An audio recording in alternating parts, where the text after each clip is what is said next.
شاهدونا في عدد اليوم من برنامج العيادة.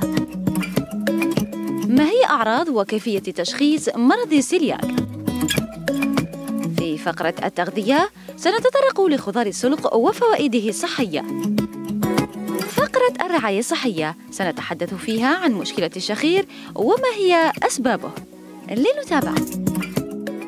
تحية طيبة لكم مشاهدينا، أهلا وسهلا بحضراتكم في حلقة جديدة من برنامجكم الصحي الأسبوعي العيادة. وكما شفتوا في البداية أولى فقراتنا لنهار اليوم خصصناها لمرض السيلياك. يصيب هذا المرض حوالي 1% من سكان العالم، وهو راجع إلى اضطراب وخلل في ردة فعل الجهاز المناعي تجاه بروتين الجلوتين الموجود في بعض الأطعمة ومواد أخرى. هذا الاضطراب راح يكون أساسا على مستوى الجهاز الهضمي وبالتحديد الأمعاء الدقيقة. إذن ما هي أعراض مرض السيلياك؟ من المعني بالإصابة؟ وهل يمكن الشفاء منه نهائيا؟ الإجابة عن هذه الأسئلة وأخرى مشاهدينا تأتيكم بعد لحظات.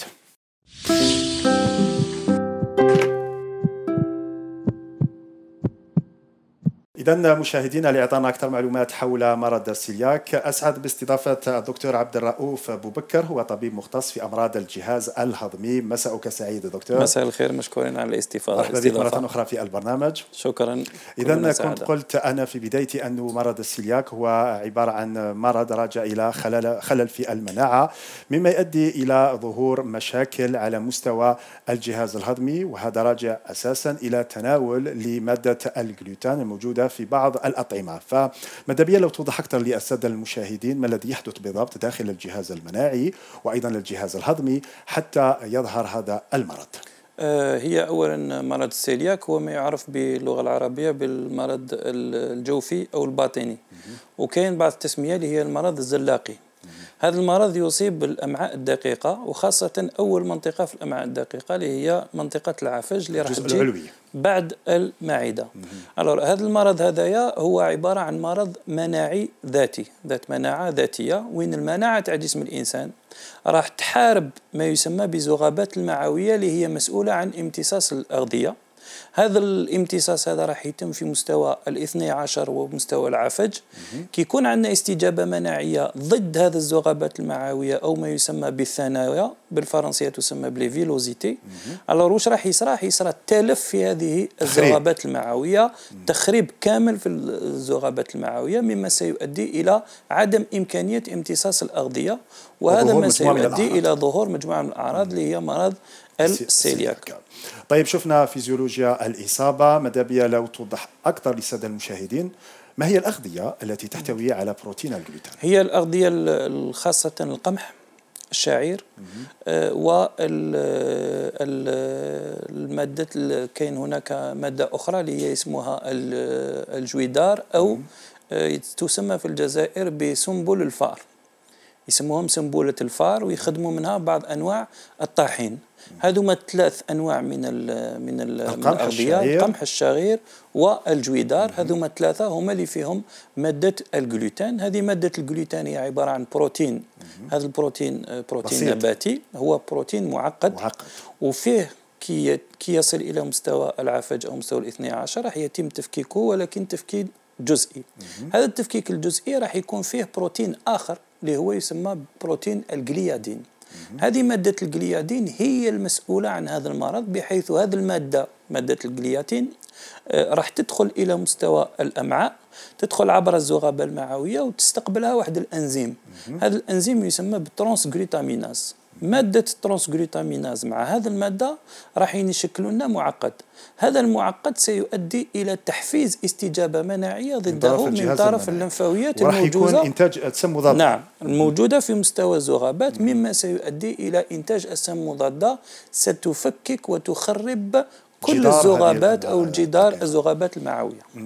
بما أنه تناولنا لهذه الأطعمة دكتور حيكون في سن نوعا ما مبكرة، ربما في مرحلة الطفولة، فسؤالي لك: هل بداية الإصابة بمرض السيلياك هي تقتصر فقط على الأطفال، أم يمكن أيضا للبالغين يعني مع التقدم في السن أن يصابوا بمرض السيلياك رغم أنهم كانوا يتناولوا يعني القمح والشعير بشكل عادي وما كان في حتى مشكل؟ هي المرض السيلياك في قبل 20 أو 30 سنة كان عنده شكل، واليوم عنده شكل آخر، نشوفوا المرض يتبدل، تغير مفهوم المرض. لأن مع الأول كنا نحسبوا باللي المرض موجود غير عند الرضع، عند الأطفال الصغار، وخاصة انطلاقا من الشهر السادس إلى 4 سنوات. ثم مع مرور الزمن شفنا باللي هذا السيلياك يقدر يصيب إنسان في عمره 6 أشهر أو 7 أشهر أي رضيع، إلى إنسان عنده 60 سنة.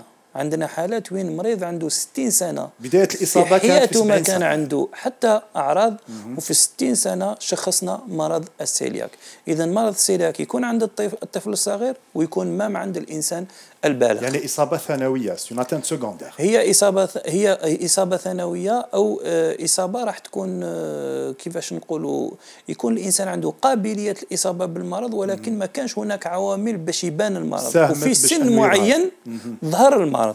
كنا شفنا من خلال الفيزيولوجيا أنه مرض السيلياك هو راجع إلى خلل في المناعة، مناعة ذاتية، راح يتم إنتاج أجسام مضادة نتيجة تناول لمادة الجلوتين الموجودة في بعض الأطعمة، مما يؤدي إلى حدوث هذا الالتهاب على مستوى الأمعاء الدقيقة وتدمير البطانة الداخلية للأمعاء الدقيقة.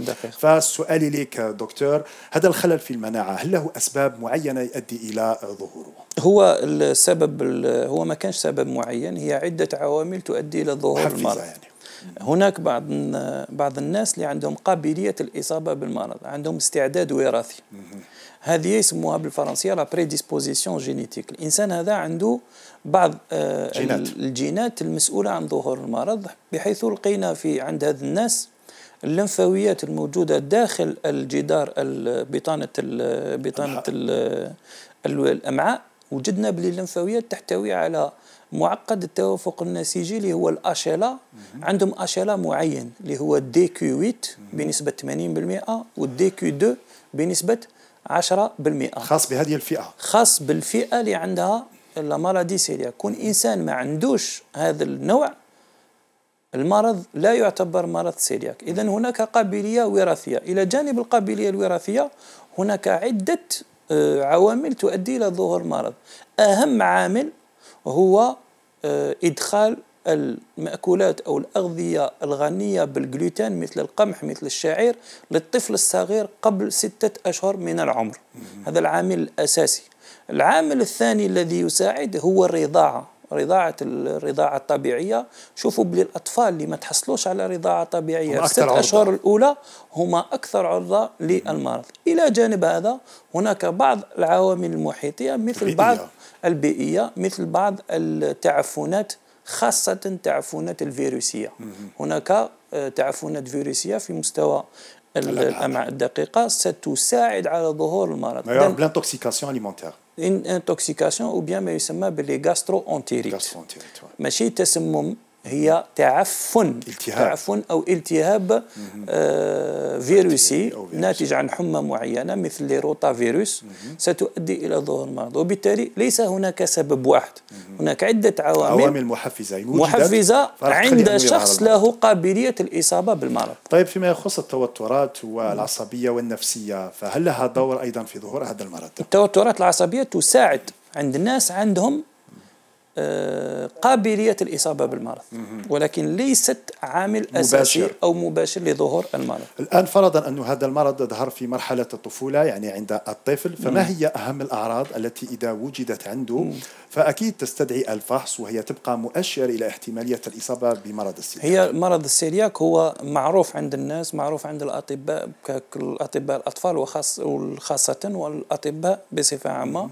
هو طفل عنده إسهال حاد يفوق شهر أو شهرين انطلاقا من الشهر السادس بدون توقف. عنده تأخر في النمو. إذا سمحت لي فقط، هذا الإسهال هل تصاحبه ارتفاع في درجة الحرارة؟ ما يصاحبوش ارتفاع في درجة الحرارة، يكون عنده إسهال يومي، يعني أبيريتيك، إسهال يومي وحاد ومزمن أكثر من 4 أسابيع.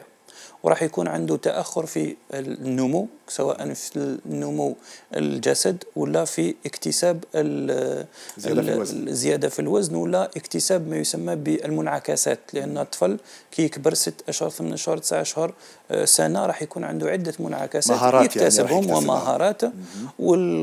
وخاصة الأولياء يجي عند الطبيب ويقول له باللي أنا عندي مثلا ابن عم الطفل، زعما ابن عمه في نفس السن ولكن الوزن تاعو الضعف، يقدر مثلا يمشي، يقدر ياكل، يقدر يقعد، والطفل هذا اللي مريض بالسيلياك هو مختلف يعني مختلف، وهذا السيلياك التطور تاعو يكون تطور ضعيف جدا وبطيء جدا. الى جانب هذا كاين عده اعراض اخرى ما ننتبهولهاش، ولكن يلزم الام تنتبه للأعراض، من بينها هي انتفاخ المستمر في البطن.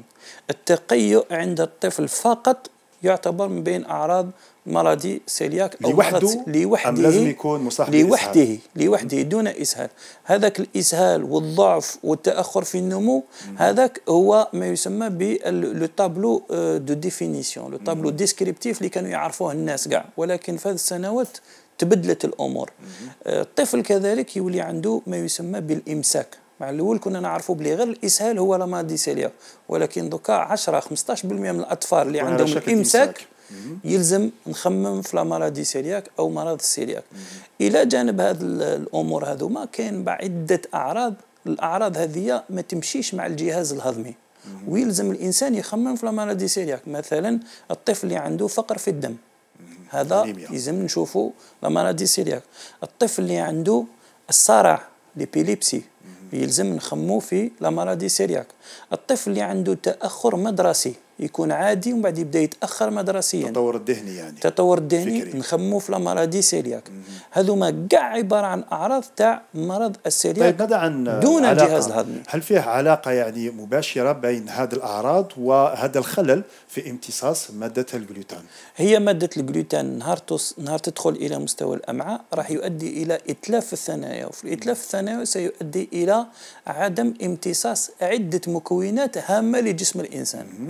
هذه المكونات راح تساعد في نمو الجهاز العصبي، راح تساعد في تجديد الدم، راح تساعد في امتصاص الكالسيوم، راح تساعد في امتصاص فيتامينات تخثر الدم.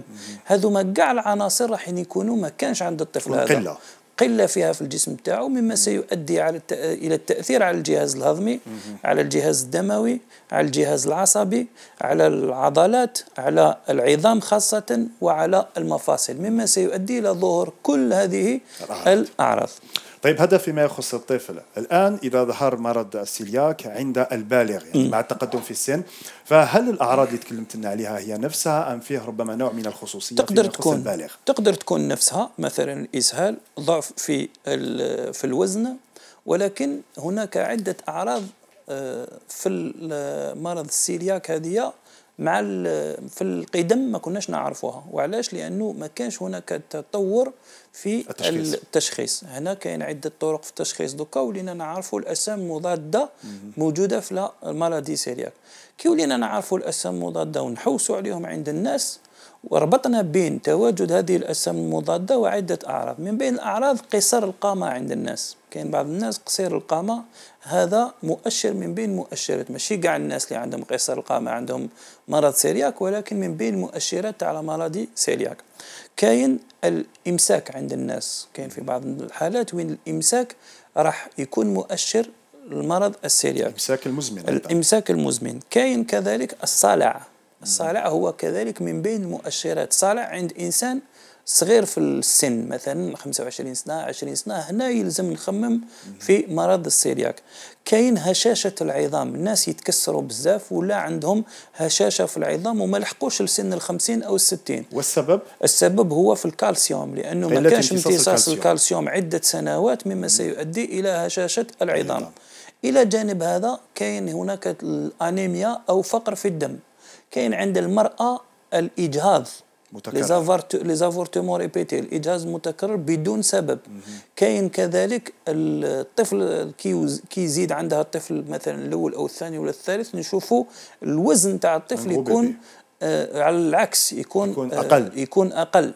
كاين كذلك في بعض الحالات وين الإنسان يكون عنده بعض الأمراض الأخرى اللي تقدر تكون عندها صلة مباشرة بالأمراض دي سيلياك، كما أمراض الدرقية، كما مرض السكري، المناعي فيها خلل في المناعة. نعم. وكاين بعض الأمراض وين الطبيب مثلا في الفم تاع الانسان، بالفم فقط، فحص الفم نقدروا نعرفوا سواء عند الطفل او الانسان البالغ، نقدروا نعرفوا بلي عنده لا مالدي سيلياك، كما التقرحات اللي اسمهم لي زافتوز المتكرره. وعند الطفل عندنا ميناء الفم، الميناء الفم او اللثه تاع الفم تكون ضعيفه، والسنان تاع الطفل ما يكونوش بيوضه كما الاطفال الاخرين، يكون عندهم اللثه تاعهم ولا الميناء تاعهم ما يكونش مليح. دونك بالتالي هنا نخمم تكون ترونسبارونت، تكون شفافه، لانه بنيه العظام العظام والكالسيوم تكون ضعيفه. وهنا يلزم يخمم طبيب الاسنان باش يبعثوا باش يدير التشخيص. طيب فرضا انه كان فيه ظهور هذه الاعراض سواء في مرحله الطفوله او في سن نوعا ما متقدمه، اكيد انه المرحله المواليه هي الفحص عند الطبيب. المريض وصل عندكم للمصلحة، كيفاش يتم تشخيص الإصابة؟ هل في فحوصات معينة تلجأوا هي أولا كل ما يكون الإنسان مثلا الطبيب يشك في الأمراض دي سيلياك سواء عند الطفل الصغير ولا عند البالغ، راح نطلبوا التشخيص بواسطة الدم. إذا نديروا عينات من الدم ونبحثوا عن الأجسام المضادة الخاصة بمرض السيلياك. هذه الأجسام المضادة هي نوعين، هما أجسام مضادة موجهة ضد مكون معين يسمى بالأندوميزيوم، اللي هو مكون من بين مكونات الثنايا الأمعاء، لي زونتيكور أنتي أندوميزيوم. وعندنا لي زونتيكور أنتي ترانسغلوتاميناز. إذا شفت تكلمنا عليها، اللي هي هذاك الأنزيم اللي يفكك مادة الجليادين، وبالتالي يدخل في اتصال مع مادة الجلوتامين أو الجليادين، وما سيؤدي إلى ظهور هذا الاستجابة المناعية. دونك أول حاجة هي نحوسوا على الأجسام المضادة. تحليل دموي عند الأطفال وعند البالغين. عند الأطفال وعند البالغين. إذا كان عندنا هذا التحليل الدموي تاع الأجسام المضادة أكثر من 10 مرات الحالة العادية عند الطفل، في الآخر التقارير يقول باللي ما نديروش الكشف بالمنظار، لا داعي يعني الوصول إلى نبداو مباشرة العلاج. أما إذا لقيناهم ناقصين أو سالبين وعندنا الأعراض متواصلة، فيه الشك، هنا نروحوا للكشف بالمنظار. وكي نروحوا بالكشف بالمنظار راح نشوفوا الذغابات المعوية تاعنا، ونشوفوا نشوفوا التلف. هنا في هذه الصورة رانا نشوفوا الذغابات المعوية، هنايا لي فيلوزيتي أو الثنايا. هنا الثنايا راهم مختفيين، ما كانش ثنايا، راك تشوف هنا كاين سطحية، يعني اناس بيليس، فوالا اناس بيليس هذايا ولا اناس بي اشوري. وشوف الفضاء بيناتهم، ليسباس بيناتهم كبير، يسموه ليسباس انتربلي. هنا من بين الاعراض اللي نشوفوهم حنايا في الكشف بالمنظار. ومن بعد ناخذوا عينه من هذا الثنايا، وهذه العينه هذه راح نحوسوا فيها على طول الثنايا، ونحوسوا على وجود اللمفاويات داخل الثنايا. إذا لقينا عدد كبير من اللمفاويات هذا شيء غير عادي، هذا دليل على أنه هناك استجابة مناعية مفرطة ضد ثنايا الأمعاء. عند الشخص البالغ التشخيص يلزم له الأجسام المضادة زائد الكشف بالمنظار والوخز وأخذ العينات. عند الطفل نديروا الكشف بالتحليل الدموية ونشوفوا إذا كانت النسبة عالية نبداو العلاج، إذا كانت النسبة متوسطة ولا سالبة هنا نروحوا إلى الكشف بالمنظار. إلى جانب هذا نزيدوا نديروا عينات دموية باش نحوسوا على فقر الدم، باش نحوسوا على النقص في بعض المكونات كالكالسيوم، يعني مضاعفات هذا المرض. مضاعفات هذا المرض. طيب تم تشخيص الإصابة والتأكد من وجود مرض السيلياك. سؤالي لك الآن هو نفس سؤال المريض أو ولي المريض إذا كان طفل. هل يمكن الشفاء نهائيا من هذا المرض؟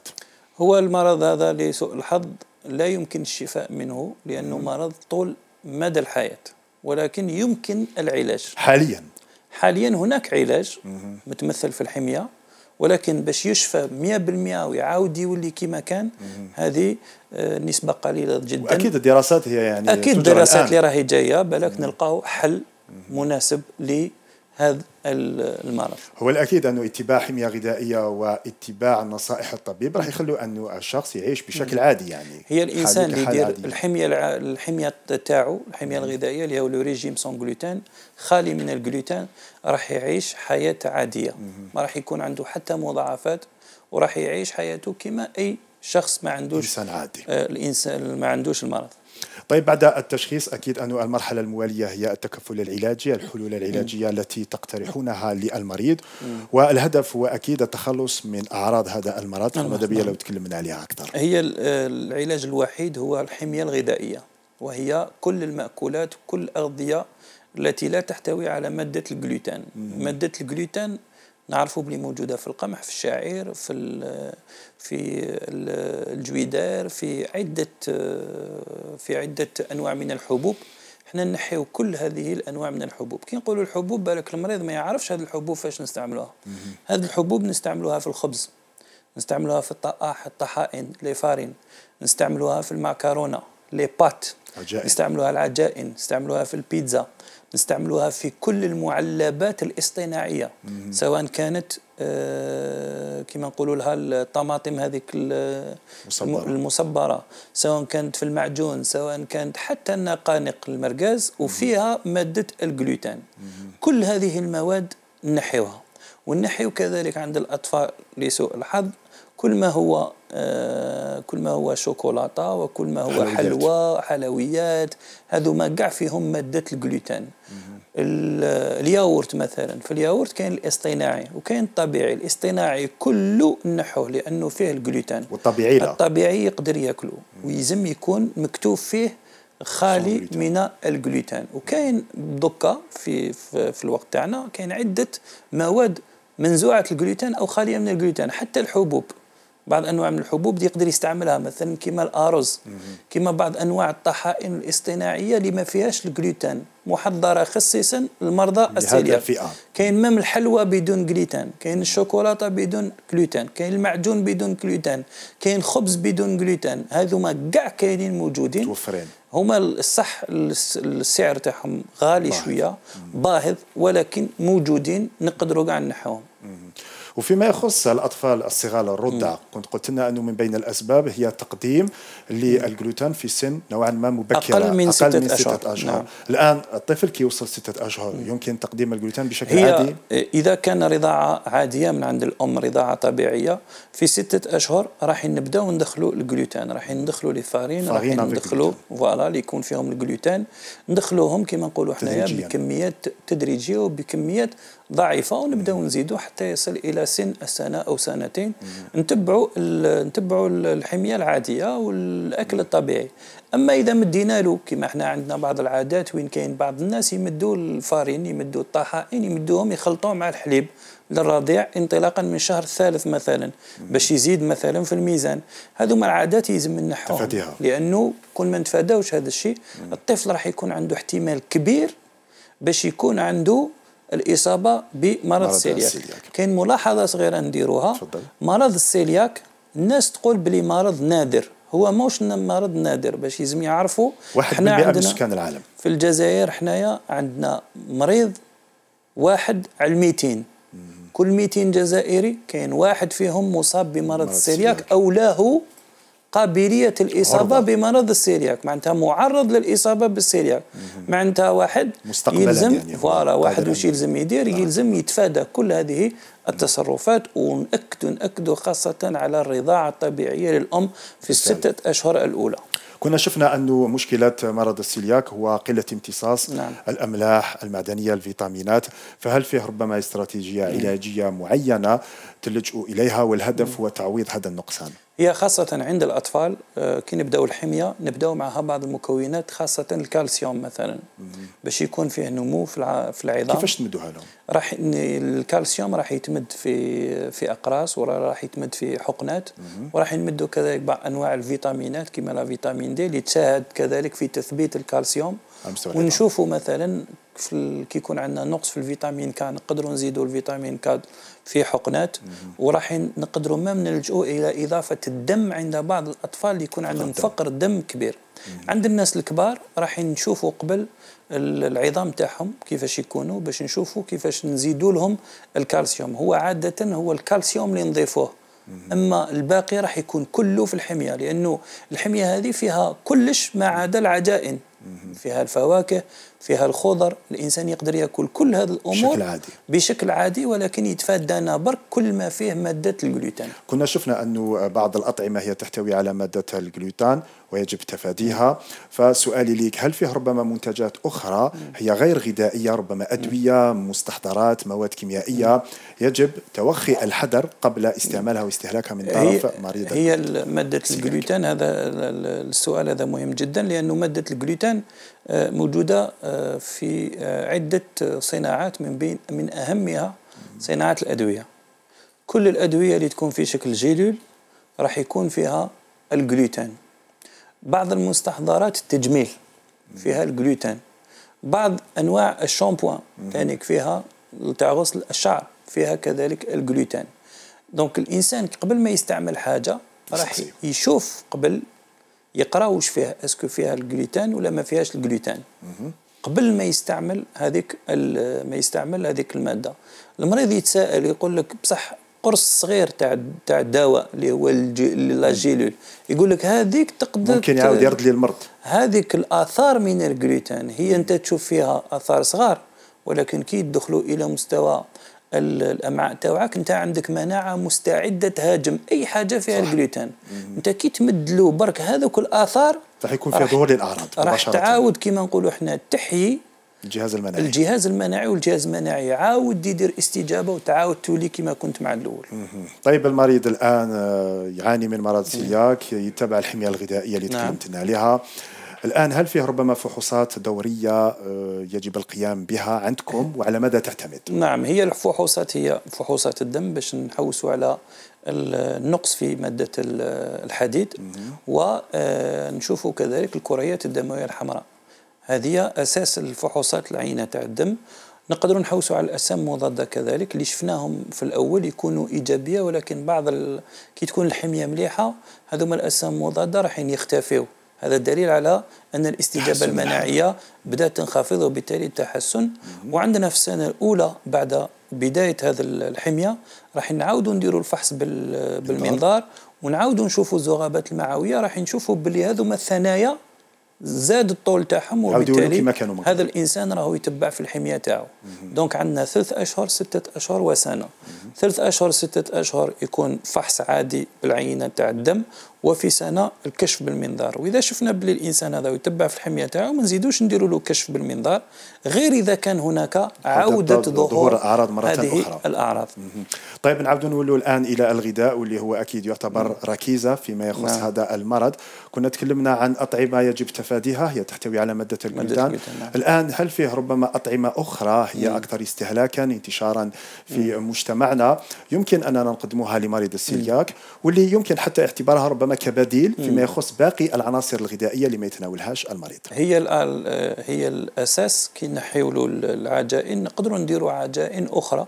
هذه العجائن انطلاقا من الذرة، انطلاقا من الأرز، وانطلاقا من هناك بعض الأنواع من الحبوب تشبه القمح وعندها نفس المذاق كما القمح وغير ممنوعة للسيلياك. التركيبة نفسها أيضا نفسها، ولكن لا تحتوي على الجلوتين كما الشوفان اللي هو لافوان.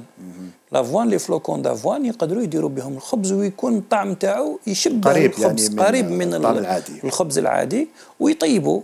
كاين هذوما الطحائن هذوما انطلاقا من الذرة تقدر تطيب بها الخبز، تقدر تطيب بها الحلوى، تقدر تطيب بها. كاين مام دوكا الكسكس طعام مخدوم انطلاقا من الذرة وتاكلوا المذاق تاعو يشبه المذاق تاع الأكل الذي يحتوي على القمح. طيب فيما يخص الأسماك، اللحوم، يعني يمكن تناولها بشكل عادي؟ كل أنواع الأسماك، كل أنواع اللحوم، كل حاجة يقدر يأكلها المريض هذايا. الخضر كاين يتفادى حاجة برك. كل ما هو اصطناعي يلقى زعما أسماك مثلا موجودة في معلبات، هذوك الأسماك ما يأكلهمش.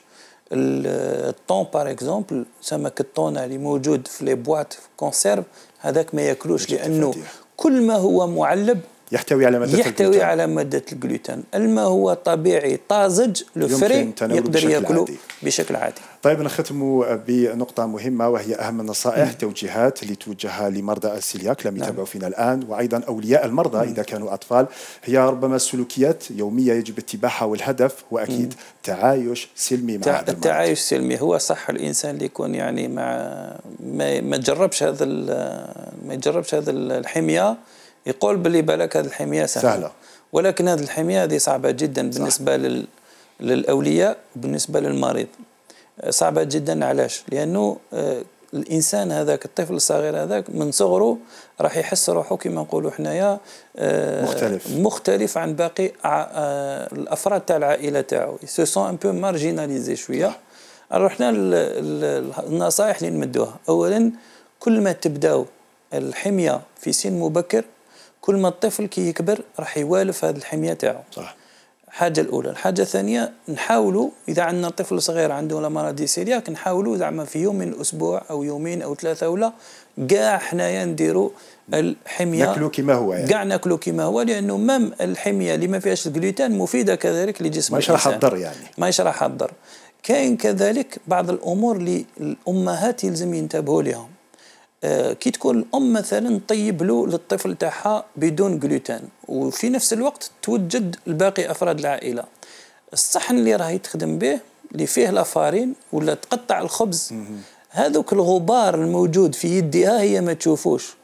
كي تحطوا في الأكل تاع الطفل تاعها هذوك الآثار راح يأثروا على الطفل وراح يقدر يكون عنده استجابة مناعية.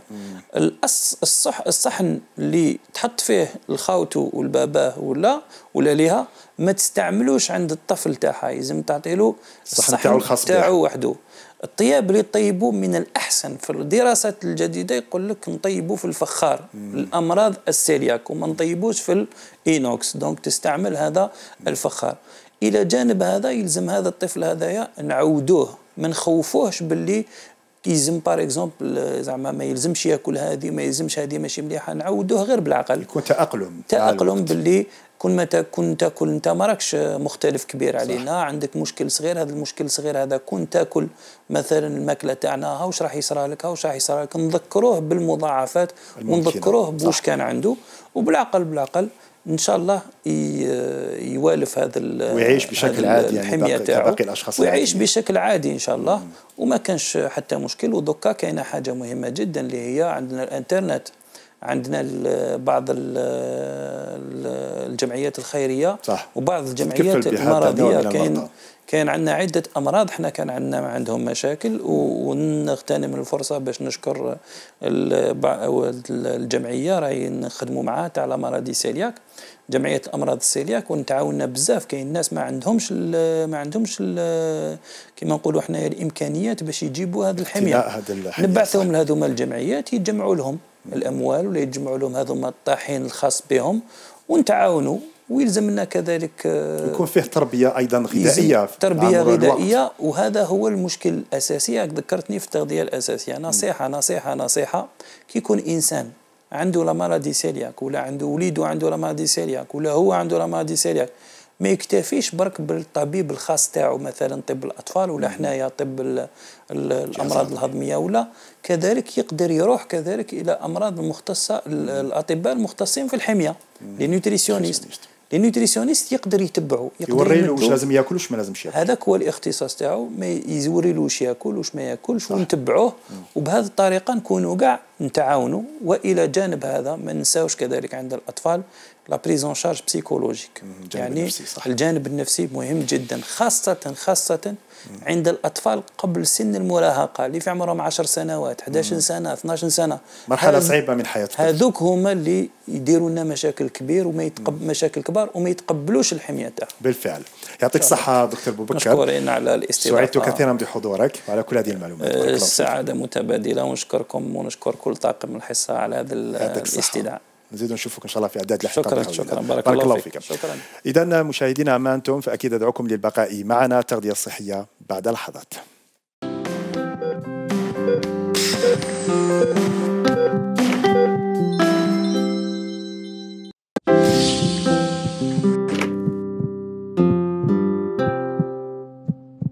ممتازة مشاهدينا، مكملين دائما لبرنامج العيادة. في فقرة التغذية الصحية راح نتكلم عن السلق، واللي هو أكيد من بين أحد الخضر الورقية ذات منفعة كبيرة على صحة أجسامنا. لإعطانا أكثر معلومات حول السلق أسعد باستضافة الدكتور دحماني ليندا، هي طبيبة مختصة في التغذية. مساءك سعيد دكتور. مساءك سعيد. مرحبا بك في البرنامج. شكرا على الاستضافة. يلا ماذا بيا كبداية لحديثنا، ماذا بيا لو توضحي أكثر للسادة المشاهدين الفرق الظاهري من ناحية الشكل بين السلق والسبانخ، خاصة وأن البعض من المشاهدين ربما ما يفرقوش ما بين هاتين الخضرتين. مساء الخير. فعلا السلق يعتبر يعني نوع من انواع الخضر الورقيه، وهو نوع من الخضر الورقيه المهجنه. يمكن التفريق بينه وبين السبانخ، يعني عامه نقال انه سلق، يعني في اختلاف في الشكل. نعم، يوجد نوعين من هذا النبات، عندنا السبانخ وعندنا السلق. بمجرد النظر الى الاوراق والسيقان نستطيع التفريق بينهما. بالنسبه لنبات السلق تكون الاوراق والسيقان بنفس اللون، يعني لون اخضر، لون اخضر فاتح بالنسبه للسيقان. نعم، والاوراق تكون خضراء، يعني لون اخضر لامع. بالنسبه للسبانخ الاوراق تكون خضراء بطبيعه الحال، اما السيقان تكون خضراء لكن تميل نوعا ما الى الاحمرار وتكون عريضه، يعني عريضه نوعا ما. هذا النوع نلقاوه يعني في المناطق الداخليه من الجزائر، يعني ما نلقاوش يعني في الجبال ولا. نعم، يعني موجود بكثرة في المناطق الجبلية. نمر الآن إلى التركيبة من ناحية القيمة الغذائية للسلق، وهذا أكيد إذا أخذنا حوالي 100 غرام، فما هو محتواه الطاقوي؟ في 100 غرام من السلق نجد كمية كبيرة من الماء، يعني غني جدا من ناحية الماء. لذلك يقال أن السلق يدفع عن الجسم العطش، يعني عنده فيه كمية كبيرة من الماء. نعم، فيه كمية كبيرة كذلك من الألياف، يعني ما يجعل قيمته الغذائية يعني جد مفيدة. سنرى بعد ذلك الأهمية يعني الكبيرة على الألياف. يعني في مجرد 100 غرام نلقاو 60% من الحاجيات اليومية للألياف تكون متوفرة. نجد أن السلق أيضا عالي من ناحية القيمة الغذائية، لكنه فقير من ناحية الحريرات. في 100 غرام نجد فقط 19 حريرة، يعني مفيد جدا للمرضى الذين يعانون من السمنة أو ارتفاع يعني الوزن. أيضا بالنسبة للمرضى السكري سنرى ذلك بعد قليل. نجده أيضا فقير، ويعني فقير شحيح جدا من ناحية السكريات والدهون. بالنسبة للسكريات في 100 غرام نلقاو 0.1 فقط غرام، وبالنسبة للدهون نلقاو 0.2 غرام. فيما يخص الأملاح، فيما يخص الأملاح يعني هو غني جدا بالأملاح الأساسية للجسم. من بينها يعني الحاجة الأولى قاعد نلقاوها في السلق هي الكالسيوم النباتي، اللي هو مهم أيضا للجسم. يعني ما نشوفوش الكالسيوم يعني في الحليب والمشتقات، ولكن السلق غني أيضا بالكالسيوم. نجد فيه أيضا عنصر المغنيسيوم الذي هو مهم أيضا للجسم، سنرى ذلك بعد قليل الأهمية تاعو. نجد فيه أيضا عنصر المنغنيز، نجد الزنك، نجد الحديد الذي هو يعني متمركز. نعم، ويكون يعني avec des concentrations يعني élevées في السلق، نسبة كبيرة نلقاوها تاع الحديد. نلقاو الفيتامينات بما فيها المجموعتين بي وسي، خاصة المجموعة بي، يعني هذه الأهمية تاعها. المجموعة بنف باء 9 اللي هو الحمض الفوليك، يعني اللي هو مهم أيضا للجسم، مهم جدا أكيد راح نتكلموا عليها، نتكلموا في الفوائد. لكن قبل ما نمر إلى أهمية هذه التركيبة اللي شفناها واللي أكيد هي متنوعة وغنية جدا، ماذا بيا لو نطرقوا إلى مرضى السكري؟ هم كثيرون، وفي كثير من المناسبات كنت تلقيت أسئلة تتعلق بالنمط الغذائي لهذه الفئة، فوش تقدري تقولي لهم فيما يخص تناولهم للسلق؟ السلق مفيد يعني لمرضى السكري ومنصوح يعني لمرضى السكري، لأنه الحاجة الأولى يحتوي على كمية قلنا هائلة من الألياف الغذائية. هذه الألياف الغذائية الحاجة اللي يعني المفيدة جدا فيها هي أنه تضبط امتصاص السكر في الدم. يعني السكر في الدم، ولكننا يعني في هذيك الوجبة الغذائية تناولنا السلق وكان معها يعني كان معها امتصاصه. نعم، كان يعني محتويات أخرى فيها سكريات، هذاك السكر في الدم حيلحق يعني ببطء للدم. هذه الحاجة الأولى يعني بالنسبة للفائدة، يعني بالنسبة لمرضى السكري. الفائدة الثانية لقينا أنه يعني أبحاث حديثة أجريت لقوا بلي غني بحمض الفالبرويك، لاسيد فالبرويك. هذا لاسيد فالبرويك يحسن من مستويات السكر في الدم، مستويات الجلوكوز في الدم. ويعني الحاجة اللي أكثر يعني الأهمية تاعو هذا لاسيد فالبرويك يزيد في حساسية الأنسولين. إلى ميليور لا سنسيبيليتي على الأنسولين، فعالية الأنسولين في الجسم. بذلك سيتم يعني خفض مستويات السكر في الدم، لذلك فهو منصوح جدا لمرضى السكري. شحال لازم ياكلوا باختصار إن أمكن؟ بالنسبه لمرضى السكري يعني كما يعني الخضر الاخرى يعني ما كاش مشكل. بالنسبه للكبار 150 غرام يعني يوميا يعني ما كاش مشكل. بالنسبه للصغار يعني للاطفال 100 غرام. طيب نمر الان الى اهم الفوائد اللي ممكن انها تعود على صحتنا اكيد نتيجه التناول العقلاني لهذه الخضره. ما هي اهم هذه الفوائد؟ الفوائد عديدة يعني للسلق. نذكر يعني أهم الفوائد تاعو.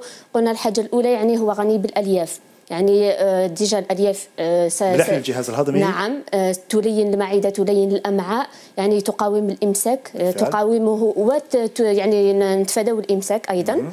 يعني حتى تسهل العبور المعوي. قلنا بلي غني بالماء، يعني سي ديدغاتاسيون دو كور، يعني اعاده الماء يعني للجسم. قلنا غني بالفيتامين بي 9، خاصه المجموعه بي 9. الفيتامين بي 9 مفيد جدا للمراه الحامل، نتفادوا بذلك يعني تشوه الاجنه، تشوه الجنين. مفيد ايضا، غني جدا بالحديد، بذلك فهو مفيد لمرض فقر الدم الانيميا. كنت تكلمتنا على الفيتامين ك. نعم، غني بالفيتامين ك، لذلك يعني نهضروا بزاف عليه في يعني المواضيع التي تخص الادويه المضاده لفيتامين ك. هو غني جدا بالفيتامين ك، يعني في 100 غرام نلقاو حوالي 830 ميكروغرام يعني من الفيتامين ك، حوالي 10% يعني في 100 غرام. الفيتامين ك هي فيتامين التخثر، معروفه بفيتامين التخثر، فهو مفيد ايضا للدوره الدمويه. نجده ايضا مفيد للمرضى الذين يعانون ايضا من مشكل ضغط الدم، لانه يعني غني جدا بالاملاح والمعادن. البوتاسيوم. نعم، مفيد ايضا للمرضى الذين يعانون ايضا من مرض يعني الكانسير، يعني الاورام، مرض السرطان، لانه الحاجه يعني الحاجه اللي مليحه فيها في السلق هو غني جدا بمضادات الاكسده. نجد فيه 3 مجموعات من مضادات الاكسده، يعني غير في النوع هذا تاع الخضر نلقاو فيه لاسيد فالبرويك، نلقاوه فيه يعني غني جدا من لاسيد فالبرويك. نلقاو فيه الكلوروفيل. الكلوروفيل يعني دراسات حديثه التي اجريت لقاو بلي الكلوروفيل يعني من لي بويسون انتي اوكسيدون، يعني مضاد اكسده قوي جدا. نعم، ونجد فيه البيتاليين اللي يعتبر ايضا مضاد اكسده قوي ايضا. طيب في حاله الاكثار من تناول السلق هل فيه ربما اضرار محتمله على صحتنا؟ نعم بالطبع، يعني كل افراط يعني عندنا اضرار تاعو. بالنسبه للسلق الحاجه الاولى قلنا بلي غني جدا بالالياف، يعني 60% من الاحتياجات اليوميه تكون ملبات في 100 غرام. يعني هذه الالياف كي نكثروا بزاف من الالياف بيان سور عندنا الاحتمال يعني الاول يعني الشائع هو الاسهال. يقدر يصاب الشخص بالاسهال، هذه الحاجه الاولى. يعني الحاجه الثانيه هي تقدر تكون يعني تدخل في امتصاص المعادن، يعني القدره على امتصاص المعادن تقدر تقل كي يكون الكميه تاع السلق كبيره، لانه عنده يعني محتوى من المعادن لا باس به. غنية. عندنا حاجه مهمه ايضا في الاكثار من السلق، هو في حالات خاصه، وهي المرضى بالنسبه للمرضى الذين يعانون من القصور الكلوي، وبالنسبه للمرضى اللي عندهم يعني حصوات في الكلى، لي كالكول غينو لي زانسفيزيون اللي عندهم لي كالكول غينو لي زانسفيزيون غينو. علاش؟ لانه السلق عنده ماده الاوكزالات. هذه الاوكزالات هذه تؤدي الى تراكم يعني يعني لي كالكول تؤدي الى نعم تراكم الكريستو يعني في باللورات فوالا الحصوات. وايضا هو غني بالكالسيوم، لكن الكالسيوم الميزه تاعو في السلق هو غير مذاب، يعني هذاك الكالسيوم راح يضر الكلى، يتراكم. نعم راح يتراكم في المجاري وراح يضر الكلى. اذا بالنسبه للمرضى الذين يعانون من القصور الكلوي ولا المرضى الذين يعانون يعني من مشكل تقليل من الكميه المستهلكه، يجب التقليل من الكميه. هذا من كلام. طيب المعلومه وصلت، شكرا لك سيدتي على حضورك وعلى كل هذه المعلومات، بارك الله فيك. شكرا، يعطيك الصحه. اذا مشاهدينا اما انتم فادعوكم للبقاء معنا، الرعايه الصحيه بعد لحظات.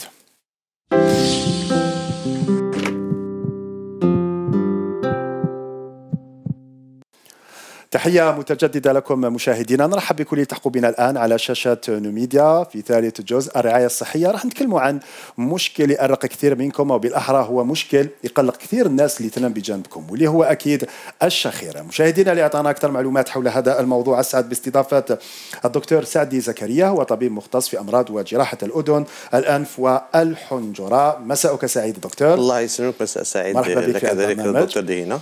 طيب، الكل يعلم ماذا نقصد بالشخير، وذلك الصوت المزعج اللي يظهر أثناء النوم. فماذا بيا لو توضح أكثر للسادة المشاهدين ما الذي يحدث بالضبط داخل الجهاز التنفسي حتى يكون فيه خروج لهذا الصوت؟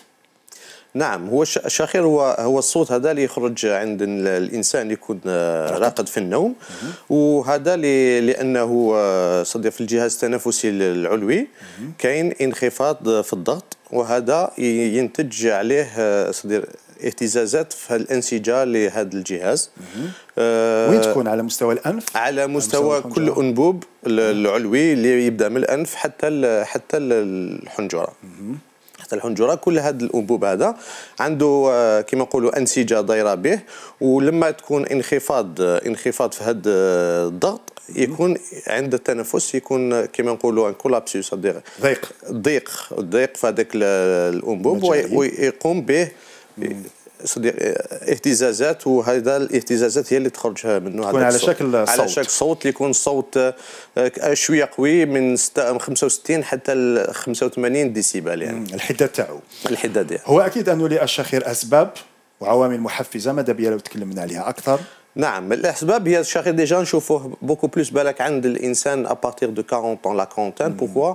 باسكو هذيك كيما نقولوا الانبوب لا باروا تاعو ولا الانسجه تبدا ترخى شويه. لما يكون فيه ضيق تاع هذا الانبوب الهواء عند التنفس يجوز بسرعه، داكور؟ بليس يكون ضيق بليس يجوز بسرعه، هذا ينتج عنده صديق انخفاض في هذا الضغط.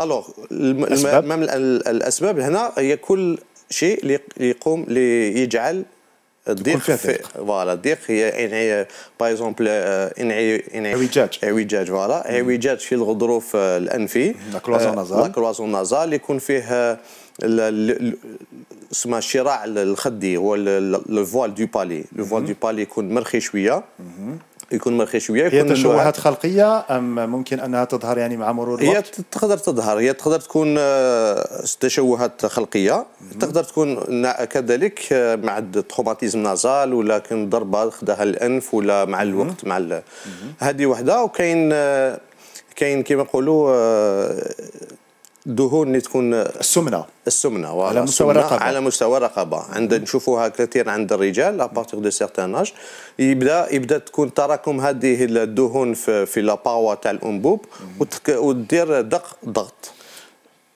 وكاين اوسي كيما نقولوا انتفاخ في اللوزتين عند الانسان يكون مريض يمرض اللوزتين كثير. وهل الوراثه ربما عامل محدد في ظهور هذا المشكل وانتقاله ما بين الاجيال؟ هي لا فيزيونومي كما يقولوا السمنه تقدر تكون وراثيه، ولا لا فيزيونومي تاع الانسان طريقه غير مباشره. والحساسيه على مستوى الانف، هل ممكن انها تكون الحساسيه هي تقدر تعطينا ضيق في الانف، هي لي كورني اللي جايين في داخل الانف يقدروا يتنفخوا من الحساسيه، وهذا يصعبوا من مرور الهواء. اكزاكتومون.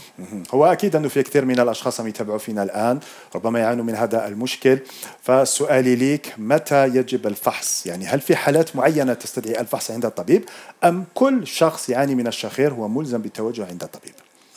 كاين شخير اللي يكون كيما يقولوا استثنائي، ولا يكون عند نيمبورت كال شخص يقدر بالك يشخر شويه، مي كاين شخير مزمن. شخير مزمن اللي يتنبه له الكثره لونتوراج المريض، العائله تاعو، هو الانسان ما كيرقد ما يفيقش بلا ويشخر، مي سورتو سي لونتوراج يجان لونتوراج وحده، وتكون الشده تاعو تكون كبيره، وتكون شده كبيره. كي يكون مزمن ويكون الحاجه اللي يخاف منها الانسان هي توقف عن التنفس عند النوم. هذا يكون ابارتيغ دو فوالا لابني دو سوماي ابارتيغ دو 10 سكوند لا، هنا لازم يقوم بالفحص. اللي يقدر يأثر عليه على القلب، يأثر عليه على المخ، الجهاز التنفسي. أكيد. الآن المريض وصل عندكم للمصلحة، قام بالفحص، فما هي أهم التشخيصات اللي تقوموا بها، يعني الفحوصات المعمقة اللي تلجؤوا إليها، وما الهدف منها؟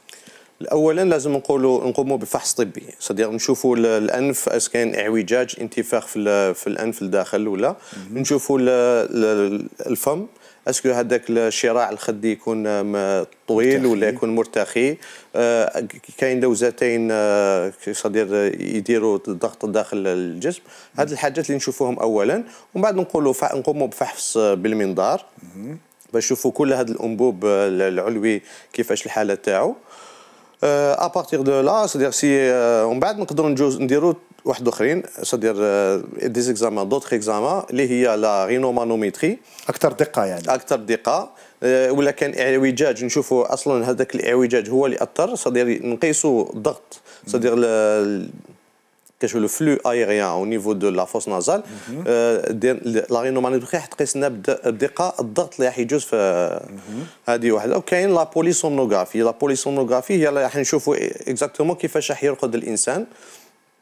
كاين جهاز نركبوه مده عند النوم كي راح يرقد، الوغ يشوف لنا عمل القلب، عمل المخ، يقيس كميه الاكسجين اللي تكون في الدم، ويزيد سورتو يقيس لنا العدد سكون ابل لانديس ولا لاندكس ابني ايبوبني، صدير شحال خطره راح يدير في الساعه توقف في التنفس. وهذا اللي الحاجه نشوفوا اذا كان فيه مضاعفات، يعني هذه الحاجه اساسا، هذه الحاجه المهمه اللي لازم نشوفوها. لا بوليسونوغرافي العدد لابني دو سومي راح يديرهم في الساعه، ممكن تكون خطيره يعني على حياه المريض. اكزاكتومون، نشوفوا العدد تاعها، وكذلك نشوفوا طول المدى تاعها، اسكو هو طويل ولا يعني المده تاعها اسكو طويله ولا لا. بليس يكون العدد كبير في الساعه، ابارتيغ دو 6 باغ اور سي باثولوجيك. ومن بعد يكون فيها كيما نقولوا تختلف من حاله الى حاله. كاين من 6 ل 15 ل 15 30 من 30 الفوق للساعه، هنا يكون خطير جدا. لازم يقدر يكون مام كيما نقولوا بعد شر موت مفاجئ. الان بعد الفحص والقيام بهذه التشخيصات المعمقه، اكيد انه المريض راح يطلب حلول لمشكلته، فما هي العلاجات المتاحه حاليا للحد من مشكله الشخير؟ الحل صدير كيما نشوفوا لو برانسيب تاع الشخير، لازم نشوفوا لو برانسيب تاع التريتمون، هي لازم نعاودوا نعرضوا في الانبوب هذا كل اعوجاج ولا كل لوزتين كبيرتين ولا حاجه لازم نعاودوا نعرضوهم. الوغ سواء بطريقه الدواء ولا كاين حساسيه ولا كاين اعوجاج ولا لازم عمليه نقوموا بهم على مستوى الانف ولا مستوى اللوهات بالليزر ولا بلا راديو فريكونس. وكاين ولا ما كاش كيما نقولوا حل ولا هاد الحلول ما مدت نتيجه، لهنا لازم نديروا سكون ابل ان اباري اللي يرقد به الانسان في اللي يشخر، واللي يمد لنا سكون ابل لا بريسيون بروغريسيف كونتينيو تدريجيه. فوالا ينحي المشكل تاع انخفاض الضغط في الانبوب، راح يمد الضغط مرتفع ويخلي لي باروا تاع لا فارانكس في حاله جيده. فوالا. وكاين حالات باش ناكدوا اكزاكتومون كما قلنا من قبل، صدير نشوفوا بالمنظار نديروا لانستيزي ليجير، صدير نديروا الانسان كوم سي راهو راقد، ونديروا له بالمنظار ونشوفوا اكزاكتومون الجهه اللي راهي فيها خلل ولتماك نروح نديروا فيها لا راديو فريكونس باش تولي صلبه وما تفيبريش تلك المنطقه يعني. اكزاكتومون وي. طيب المعلومه وصلت، شكرا لك دكتور. الله يسلمك الدكتور دي هنا، بارك الله فيك على الاستضافه. شكرا لك ونتمنى لك كل التوفيق ان شاء الله. بارك الله فيك. صحيح. اذا مشاهدينا نمر بكم الان الى اخر جزء للاجابه عن البعض من استفساراتكم الصحيه.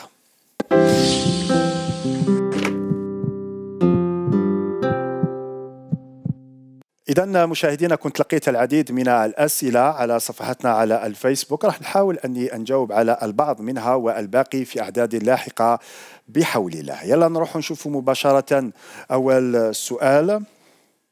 أحمد من تمنراست، ماذا نقصد بدوالي الخصية؟ الدوالي بشكل عام هي عبارة عن أوعية دموية، وبالتحديد هي عبارة عن أوردة راح يزيد حجمها تنتفخ وممكن أنها تكون على مستوى الساقين، وفي هذه الحالة راح نتكلموا عن دوالي الساقين أو لي فاغيس دي ممبر انفيريور. كما ممكن أيضا أنها تكون على مستوى الخصيتين أو تكون بالأحرى محيطة بالخصيتين. الآن عندما تكون هذه الدوالي فراح يكون فيه تراكم للدم، تراكم للمواد السامة، أيضا ارتفاع في درجة الحرارة على مستوى الخصية، مما ممكن أن يكون سبب في تخرب وموت الحيوانات المنوية ويكون سبب في تأخر الإنجاب عند البعض. يلا نروح نشوفوا ثاني سؤال. شاهناز من العاصمة: تزوجت منذ 3 أشهر ولم أحمل بعد، وكان عندي كيس من قبل على مستوى المبيض، هل هو سبب في تأخر الحمل؟ الإجابة هي أكيد نعم. إذا أنت تعاني الآن من كيس على مستوى المبيض فهو من بين أسباب تأخر الحمل، لأنه هذا الكيس راح يؤدي إلى خلل في الدورة الشهرية. الآن أكيد نصحك بزيارة طبيب المختص في أمراض النساء والتوليد، راح يعمل فحوصات للتأكد من نوعية هذا الكيس. في غالب الأحيان هي عبارة عن تكيسات وظيفية أو ما يعرف بالكيست فونكسيونال، واللي غالبا يختفي بمجرد دخول للدورة الشهرية المقبلة. ممكن أيضا تقديم أدوية للمرأة. الآن فيه نوع ثاني من التكيسات هي العضوية أو ما يعرف بالكيست أورغانيك، وفي هذه الحالة ممكن أيضا أننا نلجأ إلى فحص الرنين المغناطيسي لليرام باش نتأكدوا من نوعية هذا الكيس، وفيما بعد أكيد راح يكون فيه تكفل علاجي غالبا يكون عن طريق الجراحة. إذا مشاهدينا، لكل بداية نهاية، وصلنا بكم إلى نهاية آخر عدد من برنامج العيادة لسنة 2018. نحب نشكر كل الضيوف اللي تشرفت بحضورهم. الشكر أيضا موصول لكم أنتم مشاهدينا محبي برنامج العيادة. شكرا على متابعتكم ووفائكم وأيضا تشجيعاتكم لنا. نحب نغتنم الفرصة ونقول لكم عام سعيد، كل عام وأنتم بخير، كل عام وأنتم بصحة وهناء، كل عام والجزائر في أمان واستقرار. يلا نضرب لكم موعد السنة القادمة إن شاء الله. سلام.